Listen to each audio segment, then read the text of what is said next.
Today morning, a bomb went off. Well, a man who went onto the New York bus terminal in Manhattan, his name was Akayad Ullah, a classic American name there, wouldn't you agree? As soon as I got off the bus, cops with machine guns came running up the stairs and chased us out. It turns out he's a Bangladeshi, been in the country 7 years. Bangladeshi, now, it's not an Arab, it's not Pakistani, this time it's a Bangladeshi. What's the common thing that links these men every single time? And that will be his love for Allah and his followings of the teachings of the false prophet Muhammad.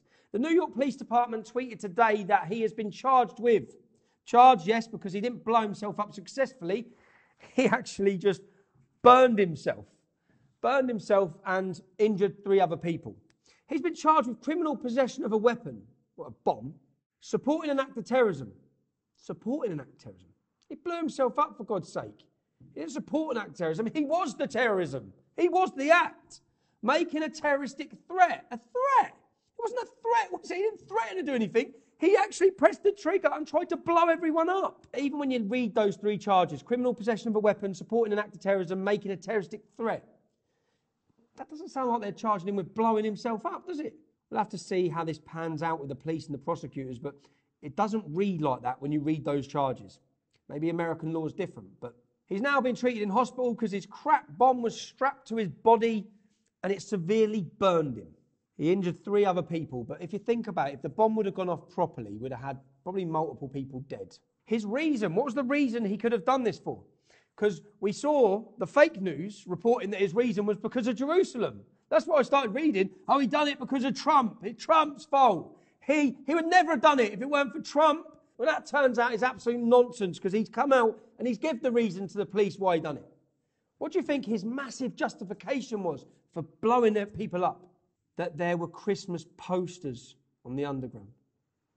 No joke.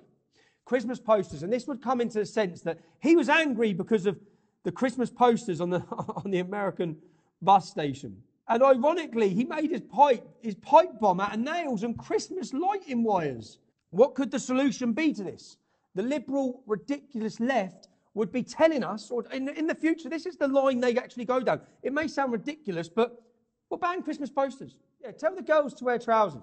Tell them not to come out late at night. Then they won't get raped by the Muslim men because they won't annoy the Muslim men. You've seen this in Germany. You've seen head teachers, when the parents are saying our daughters are being harassed, they say, walk the other way.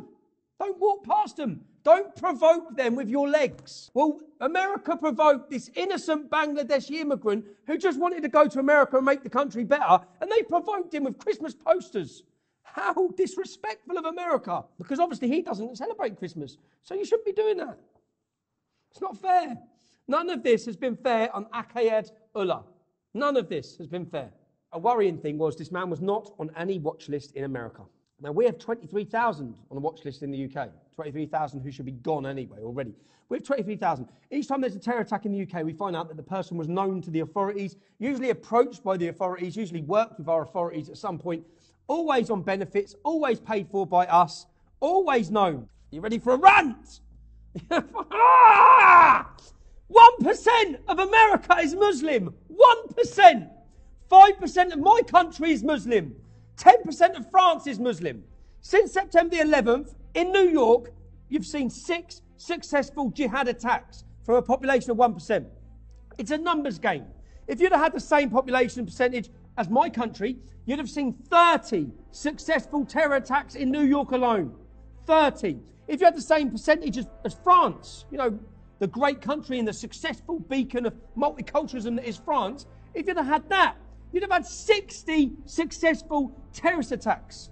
So when you have someone leading your country who's attempting to address these issues, you have to let him.